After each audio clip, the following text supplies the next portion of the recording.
ప్రభు నామమున మీ అందరికీ నా హృదయపూర్వక వందనాలు తెలియజేస్తున్నాను. దేవుని యొక్క వాక్యాన్ని మనం రోమిలికి రాసినటువంటి పత్రిక నుండి మనం నేర్చుకుంటున్నాం. అపోస్తలుడైనటువంటి పౌలు విశ్వాసులుగా పిలువబడుతున్నటువంటి రోమిలతో మాట్లాడుతూ 1వ అధ్యాయంలో పేర్కొన్నటువంటి విషయాలను మనం గ్రహించడం జరిగింది.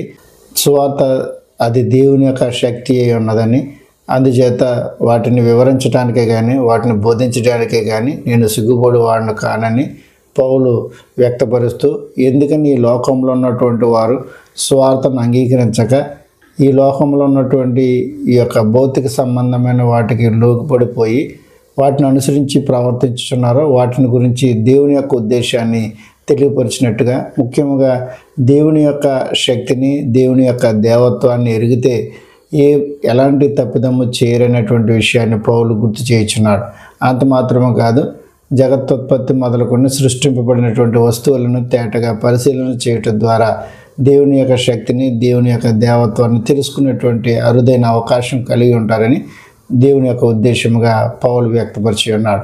2వ అధ్యాయాన్ని మనం పరిశీలన చేస్తున్నాం. 1వ వచనం నుండి 16వ వచనం వరకు మనం పరిశీలన చేసి ఉన్నాం. అందులో మనుషుల యొక్క తీర్పు, దేవుని యొక్క తీర్పు, వాటి మధ్య ఉన్నటువంటి వైరుధ్యాలు, అలాగనే దేవుని తీర్పు దేనిని అనుసరించి దాని పర్యవసనం ఎలా ఉంటుంది, మనుషుల యొక్క తీర్పు దేనిని అనుసరించి దాని పర్యవసనాలు ఎలా ఉంటాయో గ్రంథం ద్వారా మనం పరిశీలన చేయటం జరిగింది. ప్రత్యేకంగా ఈ దినాన్ని 17వ వచనం నుండి 29వ వచనం వరకు మనం పరిశీలన చేసి పూర్తిగా 2వ అధ్యాయం యొక్క సారాంశాన్ని గ్రంథం ద్వారా నేర్చుకోవడానికి పరిశీలనగా ప్రయత్నం చేద్దాం. శ్రద్ధతో మీ గ్రంథాన్ని తెరిచి ఈ 2వ అధ్యాయము 17 నుంచి 29వ వచనం వరకు గ్రంథాన్ని తెరిచి చూడాలని ప్రభు పేరట మిమ్మల్ని కోరుతున్నాను. నువ్వు యూదుడు అని పేరు పెట్టుకుని ధర్మశాస్త్రమును ఆశ్రయించి దేవుని యందు అతిశయించుచున్నావు కావా? ఆయన చిత్తమెరిగి ధర్మశాస్త్రమందు ఉపదేశము పొందిన వాడవై శ్రేష్టమైన వాటిని మెచ్చుకొనుచున్నావు కావా? జ్ఞాన సత్యస్వరూపమైన ధర్మశాస్త్రము గలవాడవై ఉండి నేను గుడ్డివారికి త్రోవ చూపువాడును, చీకట్లో ఉండివారికి వెలుగును, బుద్ధిహీనులకు శిక్షకుడును, బాలురకు ఉపాధ్యాయుడినై ఉన్నానని ఎంతటి నీవే ధైర్యం వహించుకొనుచున్నావు కావా? ఎదుటివారికి బోధించు నీవు నీకు నీవే బోధించుకొనవా? దొంగిల వద్దని ప్రకటించు నీవు దొంగిలెదవా? వ్యభిచరించవద్దని చెప్పు నీవు వ్యభిచరించదవా?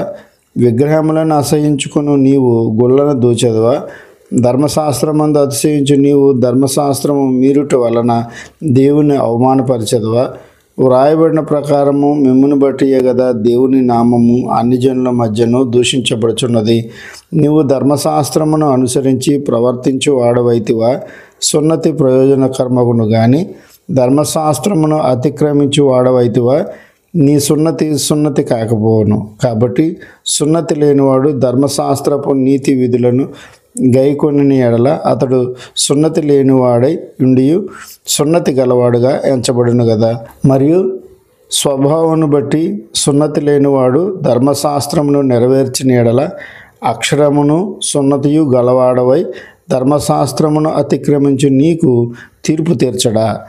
బాహ్యమునకు యూదుడైన వాడు యూదుడు కాడు. శరీరమందు బాహ్యమైన సున్నతి కాదు, అయితే అంతరంగమందు యూదుడైన వాడే యూదుడు. మరియు సున్నతి హృదయ సంబంధమైనదై ఆత్మయందు జరిగినదే గాని అక్షరం వలన కలిగినది కాదు. అటు వానికి మెప్పు మనుషుల వలన కలుగదు, దేవుని వలననే కలుగును. ఈ 2వ అధ్యాయము 17 నుంచి 29వ వచనంలో పౌలు 2 విషయాల మీద ఆయన అభిప్రాయాన్ని, అనగా దేవుని యొక్క అభిప్రాయాన్ని వ్యక్తపరుచున్నాడు.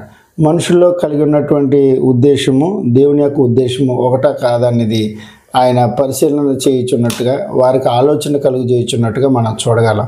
ప్రత్యేకంగా యూదుడనేవాడు సున్నతి సంబంధంగా, అనగా భౌతిక సంబంధంగా గోప్యంగా చర్మాన్ని కత్తిరించుకున్నట్టు ద్వారా 8వ దినాన్ని వారికి ఇవ్వబడినటువంటి యథార్థమైనటువంటి క్రియను బట్టి వారి ఉద్దేశించుకున్నది కాదు, వారి శరీరం బట్టి దేవుడు ఏర్పాటు చేసినటువంటి ధర్మవిధి. అందుచేత వారు ధర్మశాస్త్రం అనేటువంటి మోషే యొక్క చట్టాలను అతిక్రమించకుండా వాటిని చేయటానికి అర్హత కలిగిన వారై ఉన్నారు.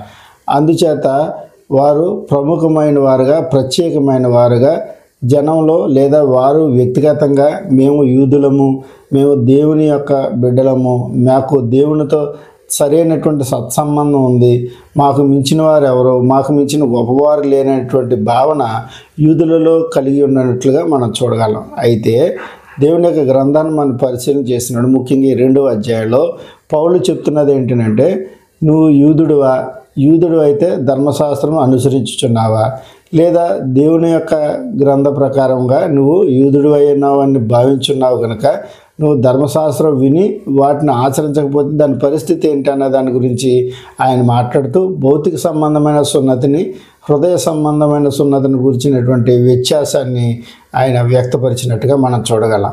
ప్రత్యేకంగా ఆయన పేర్కొన్నటువంటి మాటలో ప్రధానంగా మనం గమనించగలిగితే, నువ్వు ధర్మశాస్త్రం వినుచున్నావా, ధర్మశాస్త్రం విని దాన్ని ఆచరించుచున్నావా అనే దాన్ని గ్రహించాల్సిన అవసరం ఉంది. ఎందుకనంటే నువ్వు వినువాడవైతే గనక నీతిమంతుడు గలవాడవు కావు, నీతిమంతుడిగా ఉండడానికి నువ్వు పిలువబడినవాడు కావు. మరి నువ్వు ఏం చేయాలి? ధర్మశాస్త్రమును విని వాటిని ఆచరించాలి. ప్రధానంగా ప్రారంభంలో ఆయన చెప్పిన మాట ఏంటంటే, నువ్వు ధర్మశాస్త్రం విని దాని ప్రకారం ఆచరించాల్సినటువంటి వాడే నీతిమంతుడిగా పిలువబడతాడు, లేదా నీతిమంతుడిగా ఉండటానికి అర్హత కలిగి ఉంటాడనేటువంటి విషయాన్ని పౌలు గుర్తు చేస్తున్నాడు.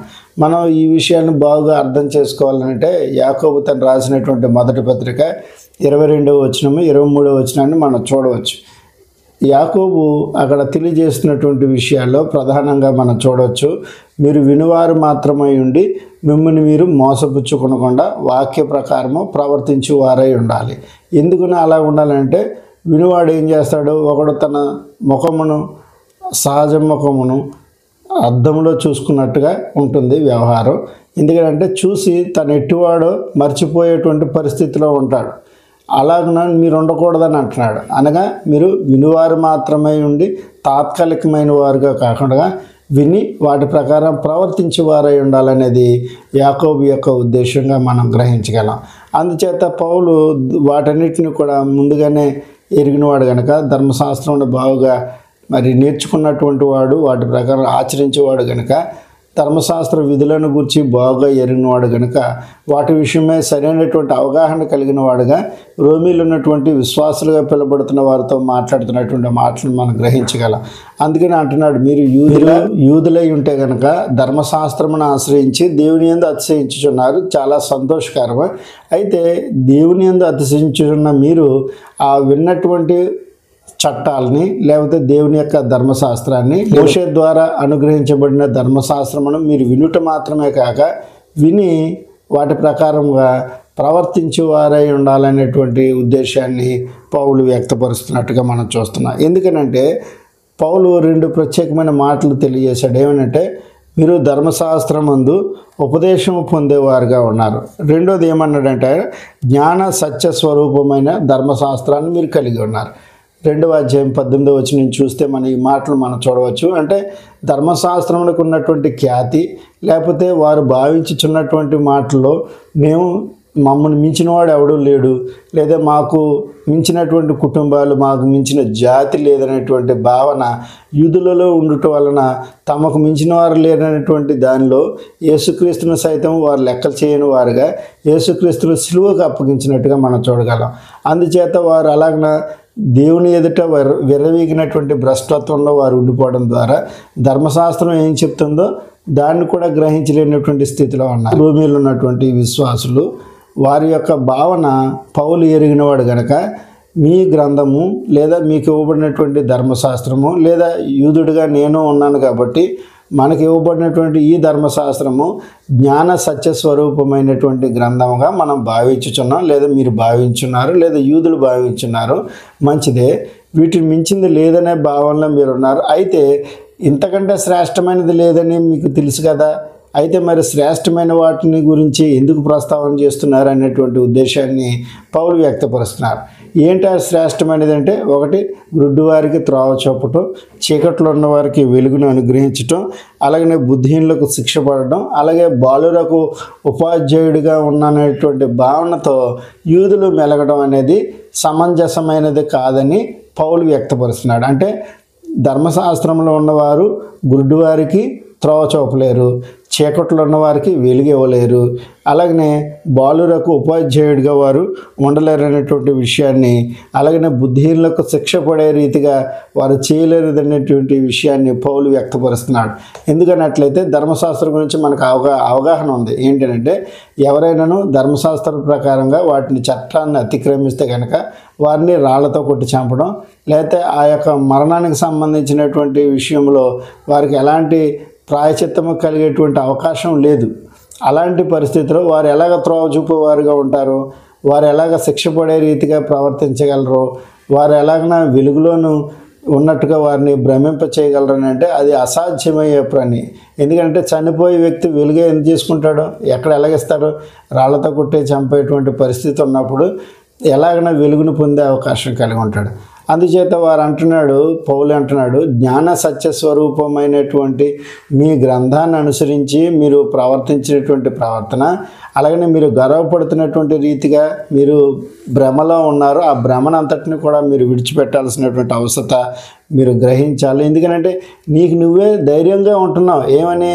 నేను త్రోవ చూపేవాడిని గుడ్డి వారికి, నేను వెలిగించేవాడిని, నేను శిక్షించేవాడిని, నేను బాలురకు ఉపాధ్యాయుని అనేటువంటి భావనలో మీరు ఉండిపోయి, అనగా మీరు ధర్మశాస్త్రమును ఆశ్రయించి దేవుని యందు అతిశయపడుతున్నారు. అది ఎలా సాధ్యం? ధర్మశాస్త్రమును ఆశ్రయించినప్పుడు ధర్మశాస్త్రమునందే ఆనందించాల్సిన అవసరం ఉంది, ధర్మశాస్త్రమునందే అతిశయపడాల్సినటువంటి అవసరం ఉంది. వీరేం చేయుచున్నారంటే ధర్మశాస్త్రాన్ని ఆశ్రయించి దేవుని యందు అతిశయపడేటువంటి రీతిలో వారు జీవించున్నట్టుగా మనం చూడగలం. పౌలు అందుకనే చెప్తున్నాడు, మీరు అసలు మోషే ధర్మశాస్త్ర ప్రకారంగా మీరేం చేయాలి? ముందు నీకు నువ్వు బోధించుకోవాలి, వ్యభిచరించకూడదు, దొంగలకూడదు, అలాగే విగ్రహాలను అసహించుకోవాల్సినటువంటి పరిస్థితిలో ఉండాల్సి అవసరత నీకు ఎంత ఉంది ధర్మశాస్త్ర ప్రకారంగా. కానీ నువ్వేం చేస్తున్నావు అంటే ధర్మశాస్త్రం నందు అతిశయపడుతున్నావు కానీ ధర్మశాస్త్రాన్ని మీరుతున్నావు అనేటువంటి విషయాన్ని మీరు గ్రహించట్లేదు. ఎందుకని? ధర్మశాస్త్రము జ్ఞాన సత్య స్వరూపమైనటువంటి ధర్మశాస్త్రము మోషే ద్వారా అనుగ్రహించబడింది. అలాంటి ధర్మశాస్త్రము లేదా అలాంటి చట్ట ప్రకారంగా ఉన్నటువంటి నీవు యేసుక్రీస్తు చెప్తున్నటువంటి మాటలను ప్రస్తావన చేయడానికి కానీ, యేసుక్రీస్తు వచ్చిన తర్వాత గుడ్డి వారికి త్రోవ చూపబడుతుందని కానీ, అలాగనే వెలుగులో చీకట్లో ఉన్న వారికి వెలుగు అనుగ్రహించబడుతుందని కానీ, ఎవరైతే శిక్షించబడేటువంటి స్థితిలో ఉన్నారో అటు వారు అనగా బుద్ధిహీనులకు శిక్ష పడేటువంటి అవకాశం కానీ, లేదా బాలురుగా ఉన్నవాడికి ఉపాధ్యాయుడిగా ఉండే అవకాశం, ఇవన్నీ కూడా యేసుక్రీస్తు కాలాన్ని గురించి మాట్లాడుతున్నట్టుగా మీరు ధర్మశాస్త్రాన్ని మీరు ప్రకటన చేయాల్సినటువంటి అవసరతలో యేసుక్రీస్తు చెప్పేటువంటి మాటలు ప్రకటించేటువంటి అర్హత మీకు ఎక్కడది? మీరు ఏం చేస్తున్నారు? ధర్మశాస్త్రం అందు అతిశయిస్తున్నారు. మీరు ధర్మశాస్త్రంలోనే గర్వపడాలి. ధర్మశాస్త్రం గొప్పదని భావిస్తున్నారు.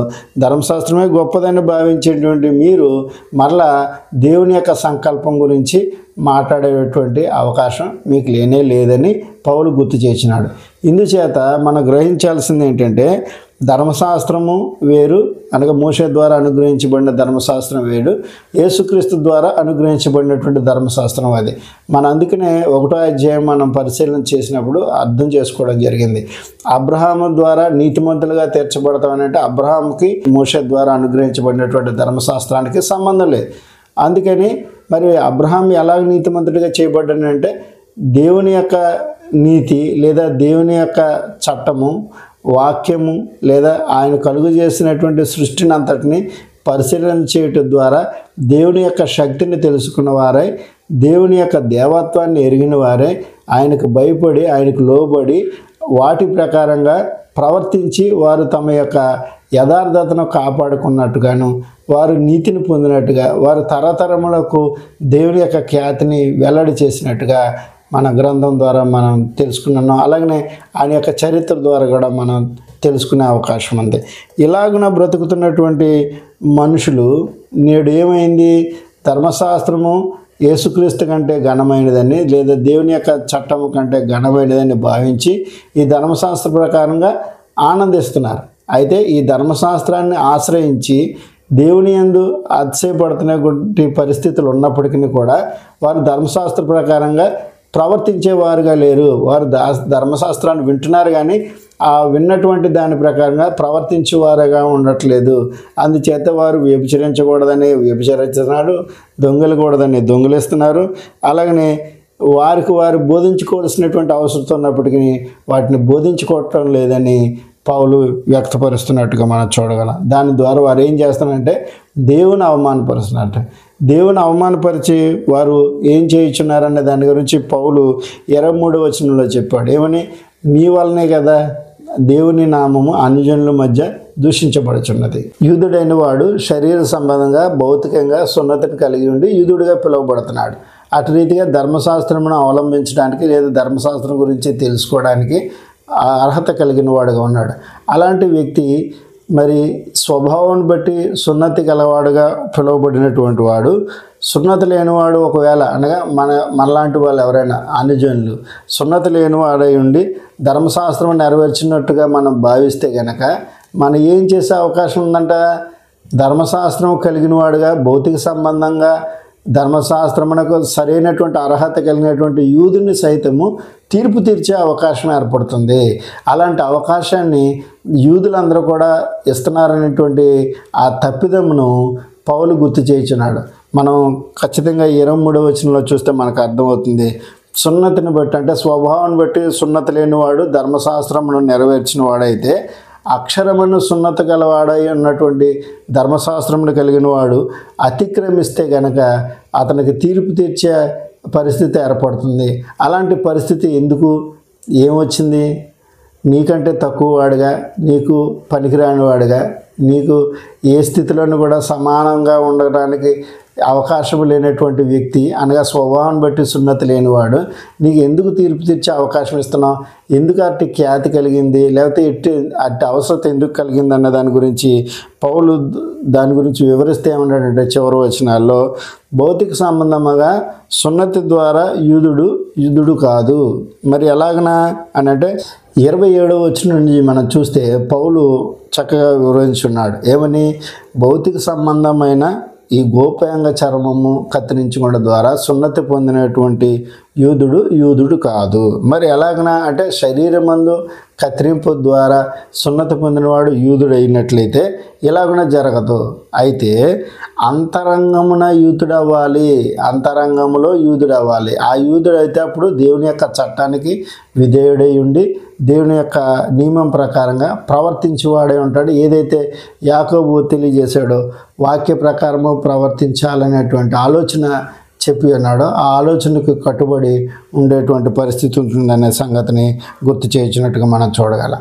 మనందరికీ తెలుసు, పేతురు తను రాసినటువంటి మొదటి పత్రిక 3వ అధ్యాయంలో మనం ఇంకనూ కూడా ఈ ధర్మశాస్త్రం గురించి యూదుల యొక్క స్వభావ స్థితిని బట్టి ఇంకా మిగిలిన అధ్యాయాల్లో పేర్కొన్నటువంటి విషయాలను మనం పరిశీలన చేసినప్పుడు గ్రంథంలో ఆయా చోట్ల ఈ యూదుల గురించి ధర్మశాస్త్రం అనుసరించి వారి గురించి పేర్కొనబడినటువంటి అనేక వచనాలు మనం తెలుసుకోవచ్చు. అయితే పేతురు రాసినటువంటి తన మొదటి పత్రిక 3వ అధ్యాయము 4వ వచనంలో పేతురు తెలియజేసిన విషయాన్ని మామూలుగా గుర్తు చేసుకుంది. ఏంటి? సాధువైనటువంటి మృదువైనటువంటి గుణమైన అక్షయ అలంకారమును అంటే భౌతిక సంబంధమైనది కాదు, అది ఆత్మ సంబంధమైన అలంకారాన్ని కలిగి ఉండాలనేటువంటి విషయాన్ని పేతురు గుర్తు చేయించినటువంటి సంగతిని మనం గుర్తు చేసుకోవాలని ప్రభుపేట మీకు కోరుతున్నాను.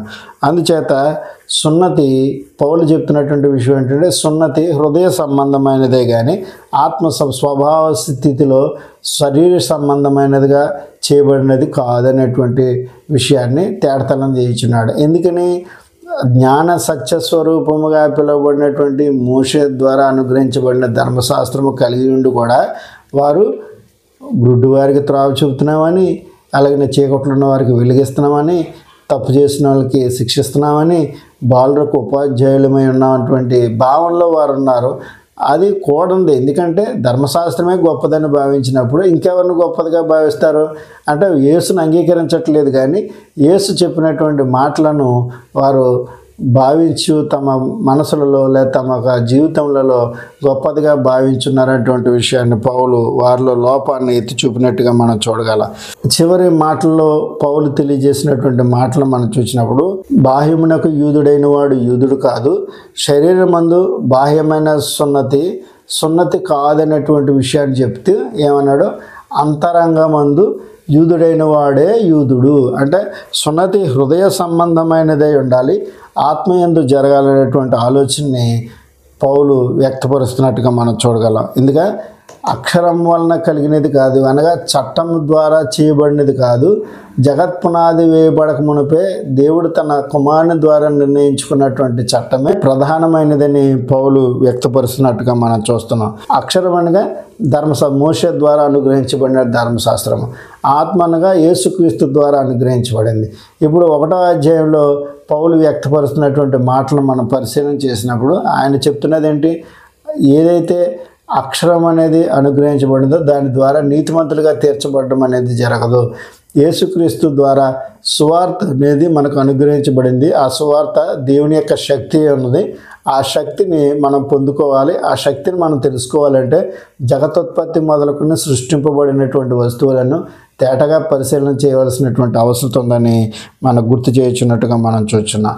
మనం ప్రత్యేకంగా కొలసీలకు రాసినటువంటి పత్రిక 2వ అధ్యాయము 1వ వచనంలో మనం చూస్తే పౌలు కొలసీలో ఉన్నటువంటి విశ్వాసులతో మాట్లాడుతూ, ఆ సంఘములతో మాట్లాడుతూ ఆయన తెలియజేస్తున్నటువంటి మాట కొలసీలకు రాసినటువంటి పత్రిక 2వ అధ్యాయము 11వ వచనంలో ఇలాగ పేర్కొనబడింది. నేను చదువుతాను, మీ గ్రంథాన్ని తెరిచి చూడాలని ప్రభుపేట కోరుతున్నాను.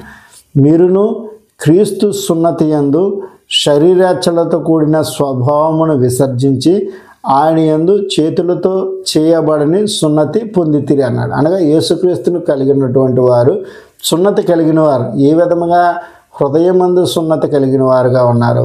స్వభావం బట్టి భౌతిక సంబంధముగా శరీరం బట్టి బాహ్యమునకు కలిగేటువంటి సున్నతి ద్వారా వారు క్రీస్తుకు జత చేయబడలేదు. మరి ఎలాగైనా జత చేయబడ్డానంటే శరీరాచలతో కూడిన స్వభావం అంతటిని కూడా విసర్జించి చేతులతో చేయబడిన సున్నతి ద్వారా వారు క్రీస్తును ధరించుకొని ఉన్నారని, క్రీస్తు యొక్క సున్నతి పొందుకొని ఉన్నారని మనం కొలసీలో ఉన్నటువంటి విశ్వాసులతో మాట్లాడినటువంటి మాటలు మనం గ్రహించగలం. అలాగనే ఫిలిప్పీలకు రాసినటువంటి పత్రిక 3వ అధ్యాయంలో ఇలాగన పేర్కొనబడింది. ఎందుకనగా శరీరమును ఆస్వాదము చేసుకొనక దేవుని యొక్క ఆత్మ వలన ఆరాధించుచు క్రీస్తు యేసునందు అతిశయపడుచున్న మనమే సున్నతి ఆచరించే వారము. అనగా ఇప్పుడు అర్థం అవ్వాలి, నువ్వు యూదుడువా, నువ్వు ధర్మశాస్త్రం అనుసరించి నడువుకు. అలాగనే నువ్వు క్రీస్తు ద్వారా క్రీస్తు సున్నతి పొందినవాడుగా, అనగా శరీరం బట్టి కాకుండా ఏదైతే ఆచరణ బట్టి కాకుండా నువ్వు సున్నతి కలిగిన చేతులతో చేయబడినటువంటి సున్నతి కలిగి ఉన్నావో నువ్వు ఏంటంటే నిజమైనటువంటి సున్నతి కలివాడవు గనక నువ్వు క్రీస్తు నుండి సున్నతి పొందిన వాడవేయండి, క్రీస్తు యొక్క అడుగుజాడలో నడమన్నాడు. మనం ఏం చేస్తున్నాం? ఇటు ఒక మెట్టేమో ధర్మశాస్త్రం మీద పెడుతున్నాం, ఒక మెట్టేమో క్రీస్తు మీద పెడుతున్నాం. ఇప్పుడు ఏమవుతుందంటే ఏదైతే యూదులు చేస్తున్నటువంటి తప్పిదం ఉన్నదో ఆ తప్పిదాన్ని ఇప్పుడున్నటువంటి వారు సగం అది సగం ఇది చేయటం ద్వారా దేవునికి విరుద్ధమైన వారుగాను దేవుని నామము అన్ని జనుల మధ్య దూషించబడేటట్టుగా ప్రవర్తించున్నట్టుగా మనం చూడగలం. పౌలు వారితో మాట్లాడుతున్నాడంటే మనతో మాట్లాడట్లేదని అనుకోవద్దు. ఎందుకనంటే దేవుని నామము అన్యజనుల మధ్య ఎవరి వల్ల దూషించబడినా అది ఏ కారణాన్ని బట్టినంటే ప్రత్యేకంగా దేవుని చట్టాన్ని యొక్క అడుగుజాడలో నడవకుండా వాటి ప్రకారం ప్రవర్తించేవారుగా ఉండకుండా వాటిని అపహాస్యం చేసే ప్రతి ఒక్కరి గురించి మాట్లాడుతున్నాడు. ఇప్పుడు మనం చూసేటువంటి మాటలు అది కొలసీకి రాసినటువంటి పత్రిక కానీ ఫిలిప్పీలకు రాసినటువంటి పత్రిక కానీ రెండు చోట్ల మనం చూస్తే ఎవరైతే ఆత్మ సంబంధంగా దేవుని సేవిస్తారో ఆరాధిస్తారో వారికి మాత్రమే ఈ ప్రయోజనం లేదా ఈ సున్నతి అనేటువంటి అర్హత కలిగి ఉన్నారు. అది కూడా క్రీస్తునందు సున్నతి. అందుచేత ఇప్పుడున్నటువంటి ఈ లోకంలో దేవుడు ఆరాధనకు పాత్రుడు, దేవుడు ఆత్మ కనుక ఆయనను ఆరాధించేవారు ఆత్మతో సత్యముతోనూ ఆరాధించాలని యోహాను సువార్త 3వ అధ్యాయం ద్వారా తెలుసుకున్నటువంటి సంగతులను మనం గుర్తు చేసుకుంటాం. అయితే ఏదైతే దేవుని ద్వారా అనుగ్రహించబడినటువంటి గొప్ప అవకాశం అనుగ్రహించబడిందో ఇప్పుడు శరీరమును ఆస్పదం చేసుకుని స్తుతించకూడదు. అనగా ఇప్పుడు చేతులతో సేవించబడేవాడు కాడు. మనం అపోస్తలుల కార్యగ్రంథాన్ని మనం చదివితే 17వ అధ్యాయంలో దేవుడు శరీరమును బట్టి లేదా శరీరముతో చేయబడిన వస్తువులను బట్టి ఆయన స్తుతించబడేవాడు కాడనే సంగతిని గ్రహించాల్సిన అవసరం ఉంది. ఒక పెద్ద కట్టడం చూసి దాని యందు గర్వపడితే నీ అంత మూర్ఖుడు ఎవడో లేదు. ఒకసారి 17వ అధ్యాయం నువ్వు చదివితే నీ అంత మూర్ఖుడు లేడనేటువంటి విషయాన్ని నువ్వు గ్రహించగల. ఎందుకనైనా శరీరముతో లేదా శరీర సంబంధమైన వాటితో దేవుడు స్తుతించబడేవాడు కాడనే సంగతిని మనం గ్రహించాల్సినటువంటి అవసరాన్ని మనం తెలుసుకోగలం. అలాగే ఎవడైనా శరీరంను ఆస్వాదం చేసుకున్న తెలిసిన ఎడల నేను మరి ఎక్కువగా చేసుకునేటువంటి పరిస్థితిలో ఉన్నాను. ఎందుకంటే నేను 8వ దినాన్ని సున్నతి పొందానని ఫిలిప్పీలో ఉన్నటువంటి విశ్వాసులతో పౌలు మాట్లాడుతున్నటువంటి సంగతులు మనం గ్రహించగలం. ఇప్పుడున్నటువంటి వారు అనేక మంది మేము ధర్మశాస్త్ర ప్రకారంగా ఈ పండుగ చేస్తాం, ఆ పండుగ చేస్తాం, లేకపోతే వాటి ప్రకారం మేము నడుచుకుంటాం, వాయిద్యాలు వాయిస్తాం, లేకపోతే ఆ రోజు ఈ రోజు అని ప్రత్యేక దినాలు పాటిస్తామని చెప్పుకున్నటువంటి వారి గురించి పౌలు చెప్తున్నటువంటి మాట అదే, మీకంటే ఎక్కువ అధికారం నాకుంది, ఎందుకంటే నేను 8వ దినాన్ని సున్నతి పొందాను, మీరు ఎవరైనా పొందారని అడుగుతున్నాడు. అందుకని ఇప్పుడున్నటువంటి వారు ప్రశ్నించుకోవాలి, యెరూషలేము వెళ్ళి 8వ దినాన్ని సున్నతి పొందిన వారు ఎవరైనా ఉన్నారా?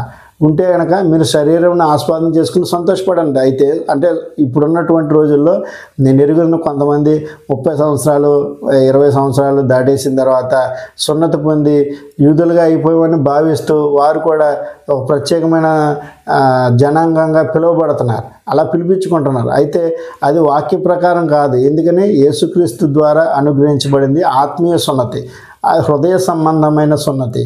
పౌలు కొలసీలతో మాట్లాడితే కానీ ఫిలిప్పీలతో మాట్లాడిన మాటలే కానీ మనం గ్రహిస్తే ఆత్మ సంబంధమైన సున్నతి నువ్వు కలిగిన వాడుగా, నువ్వు క్రీస్తున సున్నతి కలిగిన వాడుగా ఉన్నటువంటి అవకాశాన్ని నువ్వు జారవిడ్చుకోవడానికి స్వభావాన్ని బట్టి భౌతికంగా చేయబడినటువంటి సున్నతి యొక్క గొప్పతనాన్ని నువ్వు గొప్పగా భావిస్తున్నావు. దానివల్ల నువ్వు దేవునికి వ్యతిరేకమైన వాడుగా, దేవుని యొక్క నామాన్ని నువ్వు విసర్జించేవాడుగా, దేవుని యొక్క గ్రంథాన్ని లేదా దేవుని యొక్క చట్టాన్ని మీరేవాడుగా నువ్వు ఉన్నావనే సంగతిని పౌలు గుర్తు చేస్తున్నాడు.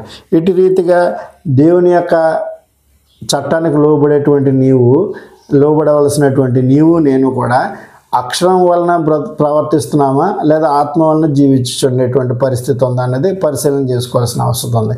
మనం కొరింథీయులకు రాసినటువంటి 2వ పత్రిక మనం పరిశీలన చేసి ఉన్నాం. అందులో 3వ అధ్యాయంలో 6వ వచనం మాట్లాడుతూ అక్షరము చంపును కానీ ఆత్మ జీవింపజేయను అన్నాడు. అనగా అక్షరం అనగా ధర్మశాస్త్రము ద్వారా 8వ దినమున సున్నతి పొందాలనేటువంటిది ఇవ్వబడింది. అంటే దాని యొక్క చట్ట ప్రకారంగా 8వ రోజు అంటే 8వ రోజే పొందాలి తప్ప నువ్వు 9వ రోజు సున్నతి పొందినా అది పనిచేయదు. అలాంటప్పుడు నువ్వు 20 సంవత్సరాల తర్వాత 30 సంవత్సరాల తర్వాత బాహ్యంగా గోప్యంగా చర్మాన్ని కత్తిరించుకుంటావు, ప్రయోజనం ఏముంది? సున్నతి పొందిన వాడుగా నువ్వు చెప్పుకుంటే ప్రయోజనం ఏముంది? అట్టి ప్రయోజనం ఉండదు. అది కూడా ఎక్కడ యెరూషలేముకు వెళ్ళి చేసుకోవాల్సినటువంటి ఆచారం అది, అనగా అక్షరం వలన అనుగ్రహించబడినటువంటిది అది. అయితే ఇప్పుడు మనకి పౌలు ద్వారా చెప్పబడినటువంటి విషయము లేదా పౌలు ప్రకటన చేయుచున్నది ఏంటంటే ఆత్మ సంబంధంగా నువ్వు శరీరము బట్టి చేతులతో చేయబడినటువంటి సున్నతి యేసుక్రీస్తునందు నువ్వు కలిగి ఉన్నావు. ఆ క్రీస్తునందు కలిగి ఉన్నటువంటి సున్నతి నువ్వు కలిగి ఉండాలంటే నువ్వు ఆత్మ సంబంధంగా దేవుణ్ణి ఆరాధించేవాడుగా ఉన్నటువంటి ఆ ఘనమైన అర్హతను నువ్వు సాధించుకోవాల్సిన అవసరం ఉంది. అయితే ఈ శరీర సంబంధమైన దానిని ఆస్పదం చేసుకొనక దేవుని యొక్క ఆత్మ వలన మనం ఆరాధించే అవకాశం మనం కలిగి ఉన్నాం. క్రీస్తునందు అతిశయపడటానికి దేవుణ్ణి ఆత్మ సంబంధమైన వాడుగా మనం భావించాలి. అయితే ఎంతమంది తమ కట్టడాల్లో ఒక పావురాన్ని పెట్టుకుని దేవుడిని కనపరిచిన వారు ఎంతమంది ఉన్నారో, సిలువ వేసి సిలువ బొమ్మను పెట్టుకుని దేవుణ్ణి స్మరిస్తున్నామని చెప్పుకునే వాళ్ళు ఎంతమంది ఉన్నారో, ఎవరో సినిమా యాక్టర్ల యొక్క ఫోటోలను పెట్టుకుని ఎంతమంది దేవుని సేవిస్తున్న వారు ఎంతమంది ఉన్నారో. అఫ్కోర్స్ వాళ్ళు నమ్ముకోవచ్చు యేసుక్రీస్తు అనేటువంటి ఫోటో ఎలా ఉంటుందని ఎవరో చెప్పారు. ఎవరు చెప్పారు? గ్రంథం చెప్పిందా? గ్రంథం ఏం చెప్పింది? ప్రకటన గ్రంథం చదివితే మనకు అర్థమవుతుంది. ఆయన కళ్ళు నువ్వు చూడలేవు, ఆయన వెలుగును నువ్వు చూడలేవు. ఏమని బొమ్మ వేస్తావు? ఎలాంటి పెయింటింగ్ వేస్తావు? అసాధ్యమయ్యేటువంటి పని. అందుచేత చూసినవాడు ఎవరన్నంటే మనకి ఇన్ని మాటలు చెప్పు, మన పౌలు గురించి గొప్పగా చెప్పుకుంటాం కదా, ఆఖరికి సెయింట్ పాల్ చర్చ్ అని కూడా పెట్టుకునే వాళ్ళు ఉంటారు కదా. పెట్టుకున్నటువంటి వారు కూడా ఆలోచన చేయాలి. ఎందుకని యేసుక్రీస్తుని పౌలు చూసాడా చూడలేదా అన్న సందేహం మనకు ఏర్పడుతుంది. ఒకవేళ చూసాడు అనుకుందాం, చూసాడు అనుకుంటే ఇన్ని మాటలు చెప్పినోడు ఎందుకు చెప్పలేదు? కళ్ళు ఎలాగుంటాయి, ఈ కాళ్ళు ఎలాగుంటాయి, చేతులు ఎలాగుంటాయి, చెవులు ఎలాగుంటాయి, జుట్టు ఎలాగుంటుందని చెప్పలేదే, అన్నీ చెప్పాడు. కానీ ఇక్కడ ఏమంటున్నాడు? శరీర సంబంధమైనది ప్రాముఖ్యం కాదు, మన దేవుణ్ణి ఆరాధించేటువంటి గొప్ప అవకాశం మనం కలిగి ఉన్నాం. ఎందుకని? శరీరమును ఆస్వాదం చేసుకుంటే దేవుని యొక్క గొప్ప విషయాన్ని మనం కోల్పోతాం. అయితే ఇప్పుడు మనం శరీరమును ఆస్వాదం చేసుకోకుండా దేవుని యొక్క ఆత్మ వలన మనం దేవుణ్ణి ఆరాధించే గొప్ప అవకాశాన్ని మనం కలిగి ఉన్నాం కనుక క్రీస్తునందు అతిశయపడేవాడంగా, క్రీస్తునందు కలిగినటువంటి సున్నతిని కలిగిన వాడుగా మనం సంతోషించాల్సినటువంటి బాధ్యత మన మీద ఉందని సంగతిని గుర్తు చేస్తున్నాడు. అందుచేత ఈ ప్రత్యేకంగా 7వ అధ్యాయంలో రోమిలికి రాసిన పత్రికలోనే 7వ అధ్యాయంలో పౌలు గుర్తు చేయించినటువంటి ఒక్క మాటను చెప్పి నేను ముగిస్తాను. రెండు భేదాలు అక్కడ కూడా, ఇక్కడ యూదుడు ధర్మశాస్త్రం అనేటువంటి భేదాన్ని వారి మధ్య ఎలాగనే విశదపరిచాడో 7వ అధ్యాయంలో కూడా అలాగనే విశదపరచడం జరిగింది. ఏమని? నవీన స్థితి, ప్రాచీన స్థితి. ఏ స్థితిలోనే ఉంటావు, అది ప్రాచీన స్థితి. అక్షరం అనేది ప్రాచీన స్థితి, ఆత్మ సంబంధమైనది నవీన స్థితి. నేను ప్రాచీన సంబంధమైన వాడిని, ఇంకా కూడా నువ్వు వాయిద్యాలు వాయించుకుంటూ, బలులు అర్పించుకుంటూ, పండగలు చేసుకుంటూ, ప్రత్యేకమైన రోజులను ప్రకటన చేస్తూ, ప్రత్యేకమైన స్థలాలను ఎంచుకుని అక్కడికే దేవుడిని ఆరాధించేవాడుగా నువ్వు వెళ్తున్నావా? లేదా నవీన స్థితిలో దేవుడు ఎక్కడున్నా నీతో ఉంటాడు, నువ్వు ఎక్కడున్నా దేవుడు నీకు సందేశం ఇస్తాడని, నీతో మాట్లాడతాడని, ఆయన తన యొక్క గ్రంథము ద్వారా అనుదినము నీతో మాట్లాడతాడని, వాక్యము అనుదినము నీతో మాట్లాడని ఉన్నదనే సంగతిని గ్రహించగలిగినప్పుడు నువ్వు వాటిని ప్రాచీన స్థితిని వదలటానికి ఏంటి అడ్డేంటి? అందుకని పౌలు వారికి చెప్తున్నటువంటి మాట చివరిగా వారికి చెప్తుంది ఏంటంటే, శరీర సంబంధంగా యూదుడైన వాడు యూదుడు కాదు. బాహ్యమునకు ఏదైతే గోప్యంగా చర్మం కత్తిరించుకునేది ఉందో అది యూదుల యొక్క ఆచారం, అది అక్షర సంబంధమైనది. అయితే క్రీస్తునందు మనకి ఇవ్వబడినటువంటి సున్నతి శరీర సంబంధముగా చేతులతో చేయబడినది కాదు. రెండు విషయాల గురించి మనం గమనించాలి. కొరింథీ పత్రికలో ఒకటి, ఈ యొక్క కొలసీ పత్రికలో రెండు విషయాలు. ఒకటి శరీరంతో లేదా శరీరమందు చేతితో చేయబడినటువంటి దాని గురించి, ఒకటి సున్నతి గురించి మాట్లాడాడు. చేతితో చేయబడినటువంటి ఏదైతే పరలోక పట్టణం ఉందో దాని గురించి మాట్లాడాడు. పరలోక పట్టణం చేతితో చేయబడినదని మనం ఎంతైతే నమ్ముతున్నామో, ఈ క్రీస్తునందు ఉన్నటువంటి సున్నతి కూడా ఈ శరీర సంబంధమైనది, చేతులతో చేయబడలేదనే సంగతిని కూడా మనం గ్రహించాలి. నిజంగా మనం నమ్మితే అప్పుడు ధర్మశాస్త్రంతో మనకు పని లేదు.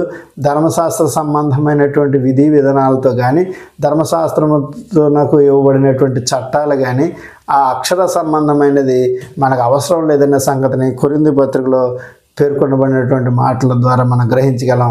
అక్షరము చంపుని కానీ ఆత్మ జీవింపజేయనటువంటి విషయాన్ని మనం గ్రహించగలం. అందుచేత దేవుని మెప్పు కావాలా, మనుషుల మెప్పు కావాలా అనేది నువ్వు పరిశీలన చేసుకుని నిర్ణయం చేసుకో. మనుషుల మెప్పు కావాలా, నువ్వు ధర్మశాస్త్రాన్ని అనుసరించి వెళ్ళు. లేదు దేవుని యొక్క మెప్పు కావాలా, నువ్వు క్రీస్తు యొక్క సున్నతిలో ఉండి ఆత్మ సంబంధంగా దేవుని ఆరాధించు. నీ వాయిద్యాలు, నీ తలకాయ పోటు, నీ యొక్క పండగలు, నీ ప్రత్యేక దినాలు, నువ్వు ఆయా యొక్క ఆచారాలన్నిటినీ కూడా, భౌతిక సంబంధమైన ఆచారాలన్నిటినీ విసర్జించి నువ్వు దేవుణ్ణి ఆత్మ సంబంధంగా ఆరాధిస్తావని పౌలు ఏమైతే కోరుతున్నాడో వాటి ప్రకారం నడుచుకుంటామని మనస్ఫూర్తిగా కోరుకుంటూ, నన్ను నేను హెచ్చరించుకుంటూ మిమ్మల్ని హెచ్చరిస్తున్నాను. అందరికీ వందనములు. Thank you very much.